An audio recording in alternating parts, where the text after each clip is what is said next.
అవసరం, అవకాశం, అవమానం జీవితంలో చాలా నేర్పిస్తాయి. ఎవరు మనోళ్ళు, ఎవరు పరాయోళ్ళు, ఎవరికి ఎంత విలువియ్యాలని తెలిసేటట్టుగా చేస్తాయి.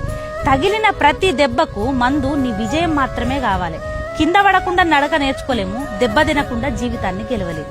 విజయంలో ఉంటే నువ్వు లోకానికి ఎరుకవుతావు, ఓటమిలో ఉంటే నీకే ఎరుకైతది లోకం. ఇట్టాగే ఉండిపోదురయ్యో నీ జీవితం. అవసరం, అవకాశం, అవమానం జీవితంలో చాలా నేర్పిస్తాయి. ఎవరు మనోళ్ళు, ఎవరు పరాయోళ్ళు, ఎవరికి ఎంత విలువియ్యాలని తెలిసేటట్టుగా చేస్తాయి. తగిలిన ప్రతి దెబ్బకు మందు నీ విజయం మాత్రమే కావాలి. కింద పడకుండా నడక నేర్చుకోలేము, దెబ్బ తినకుండా జీవితాన్ని గెలవలేము. విజయంలో ఉంటే నువ్వు లోకానికి ఎరుకవుతావు, ఓటమిలో